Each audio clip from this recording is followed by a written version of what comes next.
स्वागत है आपका डर डायरीज के एक और एपिसोड में मेरे यानी अहमद फराज के साथ। सोल, आत्मा क्या होती है? शायद इसका कोई एक आंसर नहीं है। शायद इसके बहुत सारे आंसर्स हैं। एक शायद इसका फिलॉसफिकल आंसर है जिसमें सोल या आत्मा की मुक्ति के लिए बहुत सारी चीजें करी जाती हैं। इस दुनिया में बहुत सारे लोगों के साथ कुछ ऐसे इंसिडेंट्स होते हैं उनकी लाइफ में जो उनकी लाइफ बिल्कुल चेंज कर देते हैं। ख़ास तौर से वो इंसिडेंट जिसमें वो शायद तकरीबन मर ही गए थे, जिनको हम नियर डेथ एक्सपीरियंसेस भी कहते हैं। उन एक्सपीरियंसेस में कई लोग कुछ मिनट या कुछ सेकंड के लिए उनका हार्ट स्टॉप होता है और फिर डॉक्टर्स या जो भी आसपास होते हैं वो उनको रिवाइव करते हैं और वो वापस आते हैं। सबके अलग अलग इंसिडेंट्स हैं, सबके अपने अपने एक्सपीरियंसेस हैं, लेकिन शायद इन सब के बीच जो चीज़ कॉमन है वो है डार्कनेस।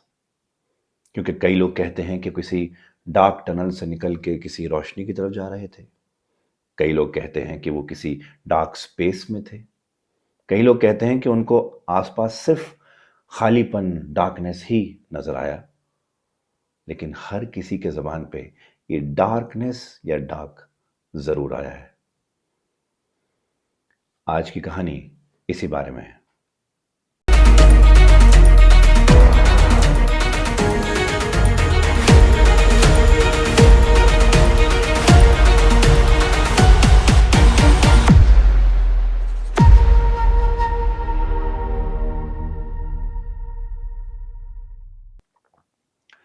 ये कहानी है 2010 की, जहां स्तुति, जो उस वक्त तकरीबन 15 साल की थी, 10th की स्टूडेंट है और अपने स्कूल से अक्सर जहां उसकी बस उतारती है, जहां उसकी बस ड्रॉप करती है दोपहर में, वहां से अपने घर अकेली पैदल जाया करती है। अब क्योंकि बड़ी हो गई, 10th स्टैंडर्ड में आ गई है, तो माँ बाप ने बस स्टॉप पर आकर पिक करना बंद कर दिया है। वैसे भी उसकी मदर को काफ़ी काम होते हैं घर पे और उसके फादर जॉब पे होते हैं। एक दिन ऐसे ही वो अपनी बस से उतरी और अपने घर की तरफ वॉक कर रही थी। एक क्रॉसिंग से उसको गुजरना था, एक बड़ी क्रॉसिंग से, जहां पर वॉकिंग की रेड लाइट और ग्रीन लाइट हो रही थी, तो ताकि वो जेब्रा क्रॉसिंग से क्रॉस कर सके। उतने में उसने देखा कि एक car middle of the road से दूसरी तरफ से बहुत तेजी से आ रही है। उसको शायद वो लाइट जो ऑलरेडी रेड से ऑरेंज हो चुकी है उसको क्रॉस करना है। बहुत अनफॉर्चुनेट सी बात है कि हम लोग सिर्फ एक रेड लाइट स्किप करने के चक्कर में कुछ ऐसी चीज कर जाते हैं कि दूसरे इंसान की जिंदगी बिल्कुल बदल जाती है। वही स्तुति के साथ हुआ। उसने लाइट देखकर हल्के से क्रॉस करना शुरू किया। कार ने स्पीड बढ़ाई बहुत तेज। इधर वाले रोड से, बगल वाले रोड से एक साइकिल वाला आया, जिसको अवॉइड करने के चक्कर में, जिसको बचाने के चक्कर में वो स्पीडिंग कार डगमगाई और सीधा स्तुति की तरफ बढ़ी और स्तुति को बहुत जोर से उस गाड़ी में टक्कर मारी। वो टक्कर इतनी ज्यादा जोर से लगी थी कि स्तुति हवा में कई फीट आगे जाके गिरी और वहीं गिरते ही बेहोश सी होने लगी। गाड़ी वाले को आसपास के लोगों ने बहुत रोकने की कोशिश करी, उसको कोशिश करा कि उसको पकड़ें, लेकिन गाड़ी वाला टक्कर मार के वहां से निकल गया। फिर सारे के सारे लोग स्तुति के अराउंड इकट्ठे हो गए। वो बिल्कुल बेहोशी की हालत में से थी, आंखें हल्की खुली थी, हल्के बंद थी। पर उसको ये नज़र आ रहा था कि उसके आसपास काफ़ी लोग हैं। कोई उसका नाम पूछने की कोशिश कर रहा है, कोई उससे ये पूछने की कोशिश कर रहा है कि कहाँ रहती है, कोई उससे ये पूछ रहा है कि उसके फादर का नाम क्या है। इतने में एक गुड समारिटन, एक एक शरीफ आदमी वहाँ से गुजर रहे थे। उन्होंने देखा, गाड़ी रोकी और सबसे बोला कि आप इस बच्ची को मेरे गाड़ी में डालिए, मैं हॉस्पिटल छोड़ के आता हूँ। उस स्तुति को दो लोग उन साहब की गाड़ी में लेके बैठे और वो नियरेस्ट हॉस्पिटल के ट्रॉमा सेंटर के लिए रवाना हो गए। रास्ते में ही स्तुति गाड़ी में बेहोश हो गई थी। ट्रॉमा सेंटर पहुंचे, उसको ट्रॉमा सेंटर में एडमिट कराया गया। कुछ देर बाद जब स्तुति की हल्की हल्की आंखें खुल रही थीं, तो उसको थोड़ा अजीब लग रहा था। क्योंकि जब वो आंखें हल्की हल्की खुल रही थी तो थोड़ा सा कुछ तो अलग था, कुछ तो डिफरेंट था।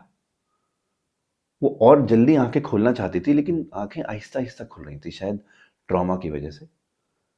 जब उसने थोड़ी और आंखें खोली तो उसको लगा कि वो बिल्कुल अजीब सी लाइट वेट सी हो गई है। और जब और आंखें खोली तो उसके समझ नहीं आया कि हो क्या रहा है, क्योंकि उसको लग रहा था कि वो हवा में है, उड़ रही है, इतनी लाइट वेट हो गई है। और जब उसने ध्यान से देखा तो वो एक्चुअली हवा में फ्लोट कर रही थी, वो भी उल्टी, पीठ सीलिंग की तरफ और फेस नीचे की तरफ। उसके समझ नहीं आया कि ये ऐसे पॉसिबल कैसे है। वो नीचे देख रही थी तो डॉक्टर्स बहुत सारे इकट्ठे थे, एक एक पेशेंट के अराउंड। काफी खून दिख रहा था उसको आसपास। जब उसने इधर उधर करके देखने की कोशिश करी तो उसको वो खुद नजर आई। वो पेशेंट भी स्तुति ही थी। स्तुति इस वक्त अपने आप को देख रही थी। ये बड़ी हैरानी की बात थी। अब यहां पर मैं आपको एक चीज बताता चलूं। ये चीज एस्ट्रल प्रोजेक्शन से भी जुड़ी हो सकती है, क्योंकि जिन लोगों को नियर डेथ एक्सपीरियंसेस होते हैं, कई बार उनकी सोल, उनकी कॉन्शियसनेस, उनकी आत्मा उनकी बॉडी के बाहर प्रोजेक्ट करती है खुद को।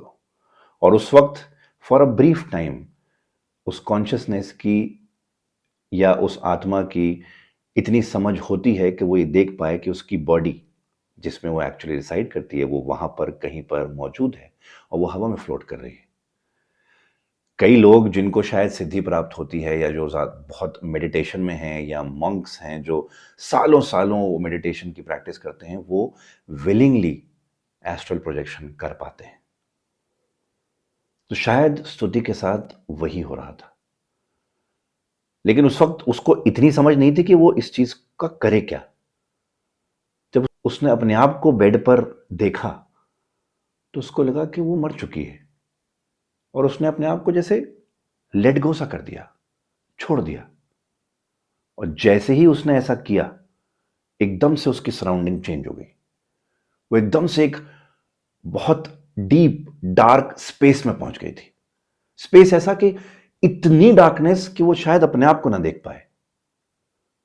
इतनी डार्कनेस कि आप अंदाजा नहीं लगा सकते कि कोई चीज है या नहीं है। शायद आप बिल्कुल नथिंग में खड़े हैं, ऐसी डार्कनेस। लेकिन इतनी डार्कनेस होने के बावजूद स्तुति को वहां पर किसी की प्रेजेंस महसूस हुई।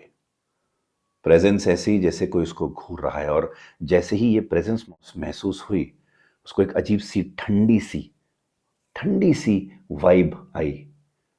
और उसी वक्त एकदम से उसकी आंखें बंद हो गई। और उसी वक्त उसको अचानक से एक थंपिंग साउंड सा सुनाई दिया, जैसे कोई मार रहा हो, थप थप थप, रिदमिक साउंड। और जैसे जैसे रिदमिक साउंड बढ़ता गया वो उस स्पेस से खींचती गई और कुछ ही देर बाद उसकी आंखें बंद हो गई। और फिर जब दोबारा आंखें खुली तो उसने अपने आप को हॉस्पिटल बेड पे पाया। आहिस्ता आहिस्ता उसकी आंखें खुली तो उसने देखा कि वो हॉस्पिटल बेड पे है। उसके हाथ पैर में पट्टी बंधी है और उसके मुंह में ट्यूब्स लगी हुई हैं। उसके ये नाक में मुंह में ट्यूब्स डाल रखी हैं। तब उसको समझ में आया कि उस वक्त उसने जो देखा वो उसकी शायद सोल थी, जो बिल्कुल ठीक थी, एक सही सलामत। लेकिन अब स्तुति जिस बॉडी में उठी है इस वक्त बिल्कुल बिखरी हुई सी है। हड्डियां टूटी हुई हैं, फ्रैक्चर्स हैं, मल्टीपल फ्रैक्चर्स हैं, रिब्स टूटी हुई हैं, वर्टिब्रे में स्लिप डिस्क है, स्कल में फ्रैक्चर है, कई जगह फ्रैक्चर है। आंखें उसकी आहिस्ता आहिस्ता खुली तो डॉक्टर्स को बुलाया गया। डॉक्टर्स ने प्रोसीजर शुरू किया, उसके आहिस्ता आहिस्ता ट्यूब्स निकाली, चीज़ें करी, क्योंकि शायद वो कुछ दिन कोमा में थी।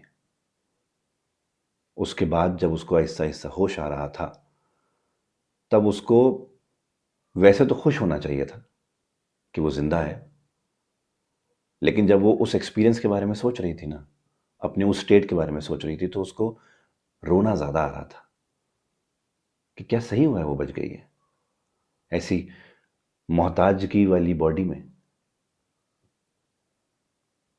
यहां से स्तुति की जिंदगी बदलने वाली थी। स्तुति की बॉडी काफ़ी सफ़र कर चुकी थी। अब स्तुति को तकरीबन 2 हफ्ते उस ट्रॉमा सेंटर के आईसीयू में हो चुके थे। काफ़ी डॉक्टर्स उस पर ट्रीटमेंट कर रहे थे क्योंकि उसकी हालत काफ़ी ख़राब थी जब वो यहाँ आई थी, लेकिन अब थोड़ी बेहतर हो रही थी। इसलिए उसको आईसीयू से एक नॉर्मल वार्ड में शिफ्ट करने का फैसला लिया गया। नॉर्मल वार्ड एक 2 बेड का कमरा था, जिसमें राइट हैंड साइड का बेड, जो कि कमरे के अंदर वाली साइड होता है, वो स्तुति का था, और दरवाजे वाली साइड का जो बेड होता है वो किसी और पेशेंट का था, जो कि उस वक्त खाली था। इसको वार्ड में शिफ्ट कर दिया। वार्ड में बेड, जो पेशेंट का बेड होता है, उसके बिल्कुल सामने दूसरी दीवार से लगे हुए एक अटेंडेंट का काउच होता है, जहाँ यूजुअली अटेंडेंट्स बैठते हैं, लेटते हैं, सोते हैं और अपने पेशेंट के आसपास रहते हैं। स्तुति अपने आप को इस हालत में देखकर थोड़ी सी ऑब्वियसली मेंटली डिस्टर्ब थी, लेकिन कोप अप करने की कोशिश कर रही थी। उसको दवाइयाँ बहुत हैवी दी जा रही थी, हैवीली सिडेट किया जाता था, और जब जब उसको दवाई देते थे वो पूरी रात आराम से बेखबर बेहोश टाइप के सोया करती थी। एक दिन बीच रात किसी वजह से उसकी आंख खुल गई। अब स्तुति उस वक्त भी ज़्यादा मूव नहीं कर सकती थी, सिर्फ थोड़ा बहुत मूवमेंट हाथों का, थोड़ा गर्दन का मूवमेंट शुरू हुआ था। तो जब उसकी आंख खुली तो वो बहुत टाइम बाद, इनफैक्ट उस हॉस्पिटल में पहली बार उसकी ऐसे वक्त पे आंख खुली थी जब हॉस्पिटल हॉस्पिटल लग रहा था, बिल्कुल अंधेरा सा था उसके कमरे में। क्योंकि उस वक्त उस पूरे वार्ड में हालांकि 2 बेड थे, लेकिन सिर्फ स्तुति ही पेशेंट थी, और उसकी मम्मी जो हैं वो काउच पर, अटेंडेंट वाले काउच पर एक टेक लगा के सो रही थी। स्तुति ने जब इधर उधर देखा, अपने कमरे को पहली बार वो ढंग से देख रही थी, तो उसने राइट की तरफ देखा, जो दूसरे पेशेंट का बेड था। अब होता क्या है, जब 2 बेड्स ऐसे होते हैं एक वार्ड में, तो बीच में एक सेपरेटर लगाया जाता है। सेपरेटर एक पर्दा होता है जो यूजुअली इस डायरेक्शन में ऐसे घूमता है, ऊपर चैनल लगाते हैं। और ये पर्दा जो है ये कपड़े का नहीं होता, ये एक ऐसी ट्रांसल्यूसेंट प्लास्टिक का होता है जो अक्सर हॉस्पिटल में लाइट ब्लू कलर का रखा जाता है, ताकि आप जब पेशेंट को देखने डॉक्टर आए या नर्सेज आए तो इस पर्दे को खींच दिया जाए और 2 पेशेंट्स के बीच एक सेपरेटर हो जाए। पर्दा किसी ने खोल रखा था, और स्तुति ने जब पूरा कमरा चेक करने के बाद राइट पे देखा, तो उसको ये याद था जब वो इस कमरे में आई थी कि इस कमरे में वो अकेली है, दूसरा कोई पेशेंट है नहीं। लेकिन इस वक्त जब स्तुति उस बेड की तरफ देख रही थी, तो वहां उसको कोई बिल्कुल सीधा बैठा नजर आया, जो उस पर्दे के थ्रू सिर्फ एक साया सा नजर आ रहा था, एक सिलुएट सा नजर आ रहा था बस। लेकिन यह साफ नजर आ रहा था कि कोई बिल्कुल सीधा बैठा है और सामने देख रहा है। स्तुति उसको ऐसे देख रही थी। अब हल्का इसलिए नजर आ रहा था क्योंकि वैसे कमरे की लाइट बंद थी, लेकिन बाहर कॉरिडोर पे जो लाइट जल रही थी वो दरवाजे के थ्रू अंदर आ रही थी, और उस जो भी वहां पर था उसके थ्रू वो पर्दे पे आ रही थी। थोड़ी देर तो स्तुति उसको समझने की कोशिश करती रही कि ये कौन है, ये और कैसा पेशेंट है कि जो बिल्कुल सीधा बैठा है, वो भी ट्रॉमा सेंटर के वार्ड में। अगर यहाँ कोई ऐसा पेशेंट आया तो उसको तो मेरी तरह लेटा होना चाहिए, ऐसा क्यों बैठा हुआ है। स्तुति ये सोच रही थी कि उस साए ने अचानक अपनी गर्दन पलट के स्तुति की तरफ देखा, आहिस्ता से उसकी तरफ गर्दन करी, और स्तुति को ऐसा लगा कि उसकी तरफ देखकर वो उसको घूर रहा है। स्तुति एकदम से आंखें चुरा ली उसने और माँ की तरफ देखने लगी, और माँ को बुलाना चाह रही थी, माँ को आवाज देना चाह रही थी, लेकिन मुंह से ढंग से आवाज नहीं निकल रही थी उसकी। इस तरह से आवाज निकल रही थी।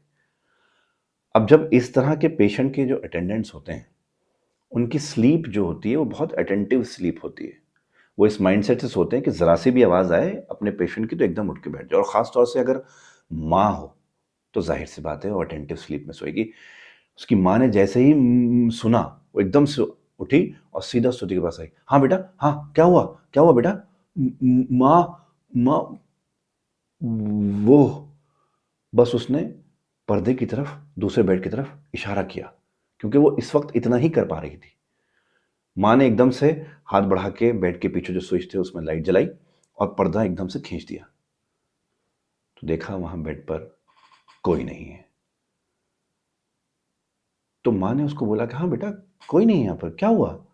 यहाँ तो कोई पेशेंट है नहीं, अभी अभी और कोई आया नहीं है। माँ को लगा शायद दवाइयों का असर है, उसको खुद को भी लगा शायद दवाइयों का असर है, और ये बात वहीं ख़त्म हो गई। कई दिन तक स्तुति को फिर से ऑब्जर्वेशन के लिए हॉस्पिटल में ही रखा गया। कई कुछ सर्जरीज भी हुई उसके फ्रैक्चर ठीक करने के लिए, उसकी वर्टेब्रा ठीक करने के लिए कई सर्जरीज हुई। 1 महीने तकरीबन के बाद उसको डिस्चार्ज करने का मौका आया था। स्तुति अब अपने घर जा रही थी। इस बीच उसके माँ बाप ने घर को थोड़ा सा उसके हिसाब से चीज़ें कर दी थी, क्योंकि स्तुति को अब कुछ टाइम तक व्हील चेयर पर ही बाउंड रहना पड़ेगा, क्योंकि उसकी जो बैकबोन की डिस्क स्लिप हुई है उसकी वजह से वो अभी वॉक नहीं कर सकती। ये स्तुति की ज़िंदगी में बहुत बड़ा चेंज था। उसकी 10th क्लास थी, उसके क्या क्या ख्वाब थे। वो स्कूल की बास्केटबॉल प्लेयर थी, वन ऑफ द बेस्ट। वो चाहती थी वो बास्केटबॉल में अपना करियर बनाए, स्पोर्ट्स पर्सन बने, टॉप एग्ज़ाम करे, सब कुछ करे। सब ठंडा पड़ गया था सिर्फ एक स्पीडिंग कार की वजह से। व्हील चेयर पर उसको माँ बाप अपने घर लेके पहुँचे, और ये अब क्योंकि स्तुति अपने माँ बाप की इकलौती बेटी थी, तो माँ बाप सब कुछ कर रहे थे उसके कंफर्ट के हिसाब से, उसके ईज के हिसाब से। चीज़ें ऐसी हाइट पर कर दी गई थी कि वो आराम से ले सके। उसको एक ऐसा इक्विपमेंट ला के दिया था कि वो जिसमें आगे एक हैंड बना होता है और एक एक उसमें स्टिक होती है, आप स्टिक को प्रेस करते हैं, वो हैंड ऐसे चीज़ें उठा के ले आता है। अगर दूर है किसी तरह से उसको अगर कुछ यूज़ करना है, वो सारी चीज़ें उसके लिए कर रहे थे। जब वो अपने कमरे में पहुंची तो उसके कमरे में उसने पहली बार, उस एक्सीडेंट के पहली बार अपने आप को शीशे में देखा था। क्योंकि ये एक बहुत ज़बरदस्त एक्सीडेंट था और बहुत ज़्यादा उसके चोटें लगी थी और हेड इंजरी भी थी, तो डॉक्टर्स को ऑब्वियसली उसके बाल शेव करने पड़े थे। और स्तुति अपने बालों के लिए सब जगह फेमस थी। अपने स्कूल में भी अगर कोई उसकी तारीफ करता था तो सबसे पहले बालों की तारीफ करता था। कोई चीज़ उसमें नोट होती थी सबसे पहले तो सब उसके बालों को नोट किया करते थे। बाल बहुत लंबे घने बाल थे उसके, और इस एक्सीडेंट की वजह से डॉक्टर को पूरा शेव करना पड़ा था। अब क्योंकि 1 महीने बाद आ रही थी तो थोड़े थोड़े बाल आ गए थे, तकरीबन इस लेंथ के, जो कान के पास आने के वाले। पर उसने अपने आप को ऐसी हालत में पहली बार शीशे में देखा था। स्तुति अपने आप को ऐसे शीशे में नहीं देख पा रही थी। उसने अपने कमरे से शीशे हटाने तक को बोल दिया था। उसके फादर ने उसके कमरे के सारे शीशे हटा दिए थे, क्योंकि वो अपने आप को ऐसे नहीं देखना चाहती थी। वो अपने माइंड में अपनी ऐसी पिक्चर नहीं क्रिएट करना चाहती थी। वो अपने आप से ही शायद अपनी फेस से डिसोसिएट हो रही थी, अलग हो रही थी। वो अपने आप को ऐसे नहीं देख पा रही थी। और उसकी माँ ही उसकी ज़्यादा देखभाल किया करती थी, जब तक वो खुद इस काबिल ना हो जाए कि वो अपना काम खुद कर पाए, तब माँ ही सारा करती थी। और ये इसी के चलते माँ जो है उसको स्पंज बाथ भी दिया करती थी। एक दिन ऐसे ही उसको स्पंज बाथ दे रही थी उसकी माँ, और बालों में थोड़ा सा चंपी कर रही थी, और इसी दौरान बातें करनी शुरू करी। बोली, स्तुति तुझे पता है कि हमने तेरे बाद कोई और चाइल्ड क्यों ट्राई नहीं किया? क्योंकि तू जिद्दी थी और तुझे कोई भाई बहन नहीं चाहिए था, और तूने जिद पकड़ ली थी कि तुझे नहीं चाहिए। तू बचपन से बड़ी जिद्दी रही है और जो तुझे चाहिए था वो तूने पाया है। तो मैं बस इतना कहूंगी बेटा, वही जिद अपने आप को ठीक करने में लेके आ। जो विल पावर तेरी हमने बचपन से देखी है, वही विल पावर तू अपने आप को ठीक करने में लगा तो बिल्कुल ठीक हो जाएगी। शायद यही सुनना चाहती थी वो अपनी माँ से। ये सुनते ही वो फूट फूट के रोई माँ से गले लग के, और फिर उसने माँ को वो इंसिडेंट बताया, वो एस्ट्रल प्रोजेक्शन वाला, वो बिल्कुल डार्क स्पेस में घुसने वाला, और वो किसी का वहाँ पर मौजूद होना जिसका उसको एहसास था, और फिर वो हॉस्पिटल वाला जो उसने किसी को बेड पर बैठे देखा था। ये सारे इंसिडेंट जब उसने माँ को बताए, माँ भी थोड़ी सी हिल गई कि ये थोड़े अजीब इंसिडेंट हैं। लेकिन जब आप इन सब चीज़ों को सुनते हैं तो पहली थॉट आपकी बड़ी रैशनल और प्रैक्टिकल होती है कि यार ये सब चीज़ें ना दवाई का असर हो सकता है। स्टेरॉइड्स चल रहे थे, बहुत हैवी पेन किलर्स चल रहे थे, उसको ठीक होना, तो हो सकता है कि उन सब चीज़ों का असर उसके दिमाग पर पड़ा हो और ये सब चीज़ें उसको नज़र आ रही हैं। माँ ने उसको गले लगाया और समझाया कि सब ठीक हो जाएगा, तू फिक्र मत कर। अब इस इंसिडेंट को कुछ हफ्ते और बीत गए थे। स्तुति अब थोड़ी बेहतर होने लगी थी। स्तुति ने शायद अपने माँ की वो विल पावर वाली बात बड़ी दिल पे लगा ली थी और अब वो ठीक होना चाहती थी। अब उस स्टेज पे थी कि वो अपने पैर अपने हाथ से पकड़ के नीचे रख लिया करती थी, व्हील चेयर पे उछल के बैठ जाया करती थी, व्हील चेयर से बेड पे बैठ जाया करती थी, खुद व्हील चेयर को पुश करके वॉशरूम चली जाती थी, इंडिपेंडेंट होने की कोशिश कर रही थी। उसने माँ को, पापा को बोला था अपने कि अब मैं धीरे धीरे इंडिपेंडेंट होना चाहती हूँ सो दैट मैं अपने पुराने वाले रूटीन में जल्दी आ सकूं। उसके कुछ बीच में फ्रेंड्स भी आने लगे थे, तो उससे भी उसको शायद थोड़ी मोटिवेशन मिल जाती थी। बीच बीच में उसके 10th क्लास के फ्रेंड्स आते थे, थोड़ा मस्ती मजाक होता था, थोड़ा टीवी देख लिया करते थे, तो उसका दिल बहल जाया करता था। इसी बीच एक दिन उसने माँ से बोला कि माँ आज मैं शावर खुद लूंगी। हालांकि माँ ने बोला कि वो करा देगी, बट उसने बोला नहीं, आप मेरे लिए कुछ खाने के लिए बना दो, मैं शावर लेने जाऊंगी। तो स्तुति ने अपने आप को उस व्हील चेयर पर बिठाया, अपनी व्हील चेयर आगे खिसकाई और सीधा वॉशरूम पहुंच गई। अब क्योंकि जैसा कि मैंने बताया था कि उसके माँ बाप ने सारी चीज़ें इंक्लूडिंग वॉशरूम के शेल्व्स, इंक्लूडिंग कमरे के शेल्व इस तरीके से कर दिए थे कि वो व्हील चेयर पर बैठकर सब चीज़ एक्सेस कर सके। तो ऑब्वियसली वॉश बेसिन के पास जो चीज़ें कॉस्मेटिक्स रखे होते हैं वो भी उसी हाइट पर उसी तरीके से रखे गए थे। जब वहाँ पहुंची तो वो अपना सामान अरेंज कर रही थी, कुछ चीज़ें उसको चाहिए थी, एकदम से एक शैम्पू की बोतल नीचे गिर गई और वो नीचे झुक कर उठा नहीं सकती थी। लेकिन वो जो इक्विपमेंट उसको दिया गया था जिसमें उसके आगे हैंड लगा था और वो ऐसे प्रेस करके वो उठाकर चीज़ रख लिया करती थी, वो पड़ा था बेड के साइड में। उसको बस वॉशरूम से निकल के बेड के साइड पे जाना था, वो लाना था, अंदर आके वो बॉटल उठानी थी और अपनी जगह रखनी थी। वो उसने बोला माँ को क्या बुलाऊं, माँ काम कर रही है। वो व्हील चेयर लेकर निकली, बेड के साइड पे आई, वो चीज़ उठाई उसने इक्विपमेंट, वापस जब वॉशरूम में गई है तो जब उसने वहां पर जाकर जो चीज़ देखी वो एकदम चिल्ला पड़ी, माँ इधर आओ। जब वो वॉशरूम में पहुंची तो उसने देखा कि जो कॉस्मेटिक्स एक तरीके से वॉशरूम की वैनिटी पर रखे हुए थे, और जब वो वापस वॉशरूम में पहुंची तो उसके होश उड़ गए। वो टॉयलेटरीज जो वॉश बेसिन के पास वैनिटी पे एक तरीके से उसने रखे थे, वो सारे जमीन पर थे, और जमीन पर भी पड़े नहीं थे, जमीन पर उसी ऑर्डर में रखे हुए थे। इतनी देर में, जितनी देर में वो वॉशरूम से अंदर कमरे की तरफ आई है और कमरे से वो इक्विपमेंट उठा के वापस वॉशरूम में गई है, ऐसा कैसे हो सकता है कि सारे के सारे गिर गए? और गिरे तो गिरे उसी ऑर्डर में गिरे जिस ऑर्डर में रखे गए थे, और उसी ऑर्डर में गिरे भी ना तो आवाज आई और ना कुछ, और बिल्कुल ऐसे सजे हुए रखे हुए जैसे किसी ने ऊपर से उठा के नीचे रखे हो। ऐसा कैसे हो सकता है? तभी उसकी चीख निकली, माँ एकदम से भाग के आई और उसने माँ को दिखाया, देखो माँ, ये ऐसा हुआ है।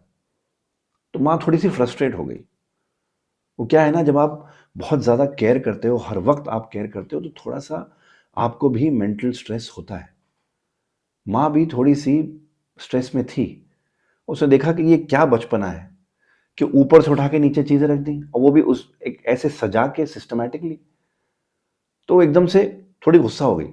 क्या स्तुति, क्या करती रहती है, मना किया है तुझे, कितनी बार समझाऊं? पर माँ मैंने नहीं रखे, मत कर ऐसे, ये कह के माँ गुस्से में वहां से चली गई। स्तुति जानती थी कि उसने ऐसा नहीं किया था, उसने उठा के नहीं रखे थे। वो तो नीचे से कोई चीज उठाने के लिए वो इक्विपमेंट लाई थी, वो नीचे कैसे रखी गई, क्यों? स्तुति बहुत बहुत ज्यादा अजीब फील करने लगी। और हैरान करने वाली बात यह थी कि जब वो स्तुति गौर से उन चीजों को नीचे रखे हुए देख रही थी, उसको फिर से वही ठंडी कोल्ड वाइब महसूस हुई जो उसको तब हुई थी जब वो डार्क स्पेस में थी, या तब हुई थी जब वो हॉस्पिटल में उसने वो साया देखा था। वैसी ठंडी अजीब सी कोल्ड वाइब। इससे पहले कि वो कुछ महसूस कर पाती, एकदम से जैसे कुछ लाइट हुआ और वो वाइब फिर महसूस होना बंद हो गई। उसकी जिंदगी अब ऐसे ही चलने लगी थी, लेकिन अब उसकी मेंटल हालत थोड़ी और बिगड़ रही थी, क्योंकि धीरे धीरे जो फ्रेंड्स उसके घर पे उसका दिल बहलाने आ रहे थे, उन्होंने भी आना बंद कर दिया था।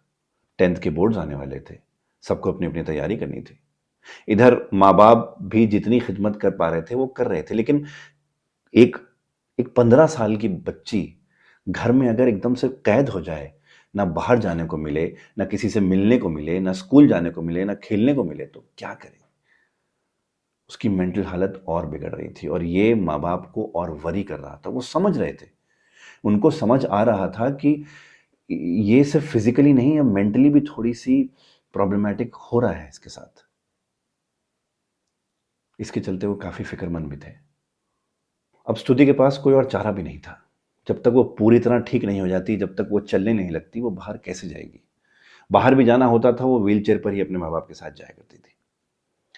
इसी बीच बस इतना हुआ था कि वो पूरे घर में खुद व्हीलचेयर इधर उधर से इधर उधर चला के कर लिया करती थी। और जब उसको रात में नींद नहीं आती थी, क्योंकि बाहर तो जाना नहीं होता था, तो स्लीप शेड्यूल बहुत ज़्यादा बिगड़ गया था।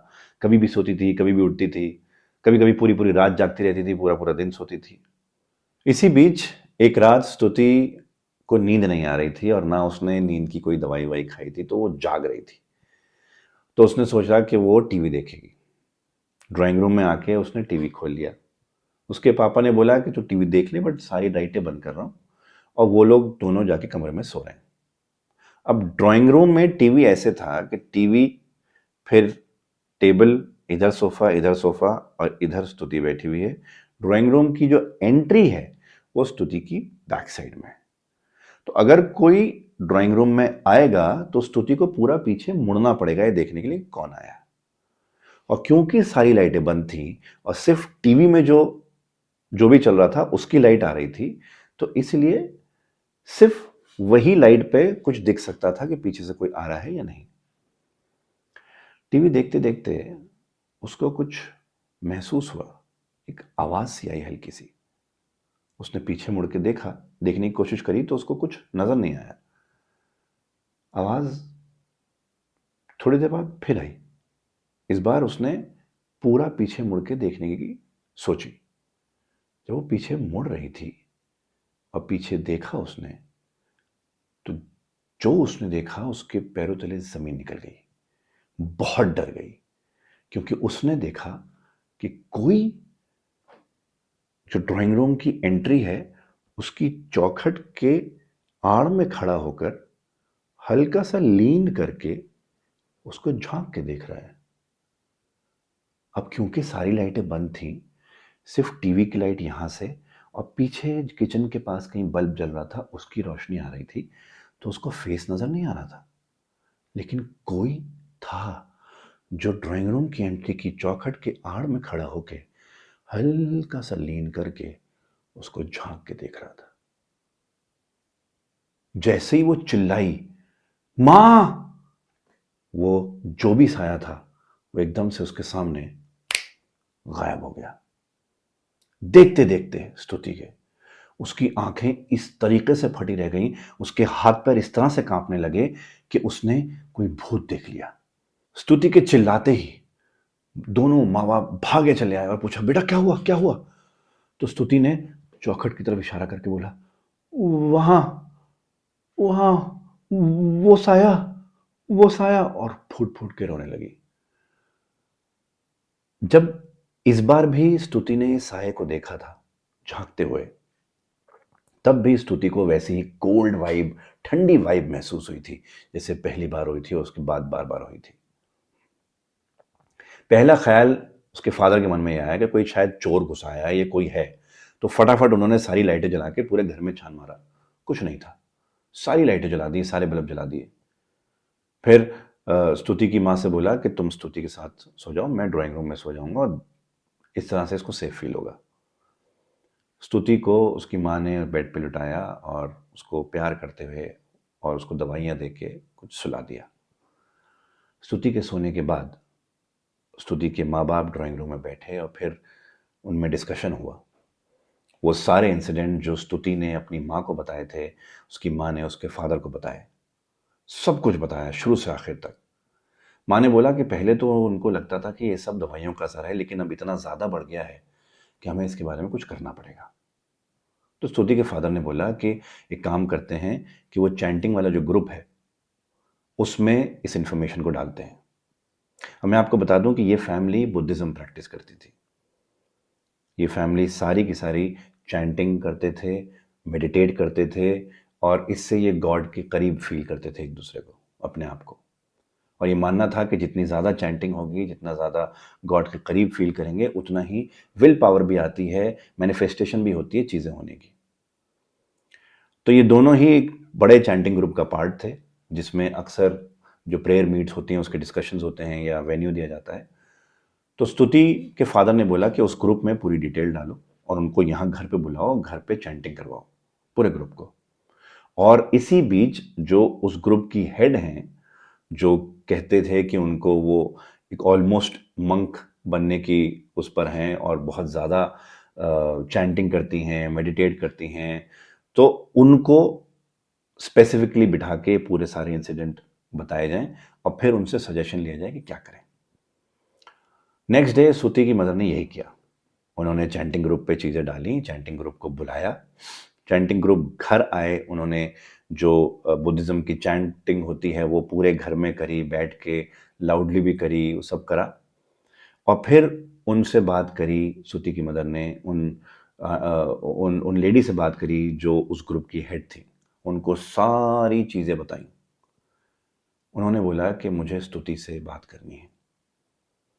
वो स्तुति के सामने बैठी, स्तुति का हाथ अपने हाथ में लिया, आंखें बंद करी और उसको बोला मेरे साथ चैंट करो। स्तुति ने उनके साथ चैंट किया, बहुत देर तक दोनों चैंटिंग करते रहे। उसके बाद उन्होंने स्तुति का हाथ छोड़ा, बाहर आई और स्तुति की मदर को, फादर को बाहर बुलाया। जो चीज़ उन्होंने स्तुति के पेरेंट्स को बताई वो उन्होंने कभी एक्सपेक्ट नहीं करी थी कि ऐसा कुछ उनको सुनने को मिलेगा। उन्होंने बताया कि जब वो चैंटिंग कर रही थी तो मन में उनके ये था कि स्तुति ठीक हो जाए, स्तुति के अंदर विलिंगनेस आए ठीक होने की, स्तुति अपने आप को ठीक महसूस करे। लेकिन जब वो स्तुति को मन में रख के चैंटिंग कर रही थी तो उनको स्तुति के साथ एक और साया अटैच्ड नजर आया, जो कि कोई ह्यूमन एंटिटी नहीं थी, क्योंकि उस साए का कोई शेप एंड फॉर्म नहीं था। ये बात सुनकर दोनों बहुत ज़्यादा हैरान हो गए थे, एक दूसरे की तरफ देखा, उनकी तरफ देखा ऐसी हैरानी से कि ऐसा कैसे हो सकता है। तब उन्होंने बताया कि वो 3 मिनट के लिए जब स्तुति का हार्ट रुक गया था, स्तुति एक ऐसी जगह पहुंच गई थी जो नियर डेथ एक्सपीरियंस के लोग अक्सर एक्सपीरियंस करते हैं। वो वहां से अकेली नहीं आई, वहां से वो एक ऐसे साय को लेके आ गई, शायद विलिंगली अनविलिंगली वो साया उसके साथ अटैच हो गया और वो यहां आ गया। लेकिन अभी भी कोई ऐसी चीज प्रूव नहीं हुई है कि वो साया स्तुति को नुकसान पहुंचाना चाहता है, क्योंकि स्तुति बेहतर ही हो रही है अपनी तबीयत में। छोटी मोटी चीजें, छोटे मोटे इंसिडेंट इधर उधर हो रहे हैं, लेकिन वो साया नुकसान पहुंचाना चाहता है ऐसा साबित नहीं है। लेकिन अब आज से स्तुति को, स्तुति के माँ बाप को, तीनों को रोज एक तरीके से मेडिटेट करना है और चैंटिंग करनी है, लगातार कुछ टाइम तक रोज करना है, ताकि उस साय को कंट्रोल में रखा जा सके। क्योंकि ये एक ऐसी एंटिटी है जो एक ऐसी जगह से आई है कि अगर अभी तो नुकसान नहीं पहुंचा रही, लेकिन ये ज़रूरी नहीं है कि आगे भी नुकसान नहीं पहुंचाएगी। जब वो वहां से चली गई तो स्तुति के माँ बाप ने स्तुति को बैठ के सारी चीजें समझाई।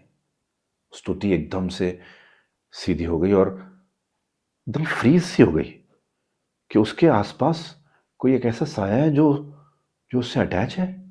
मतलब कभी वो इससे अलग नहीं हो सकती। मतलब क्या उसको कुछ हो जाएगा? मतलब वो कुछ नुकसान पहुंचाएगा?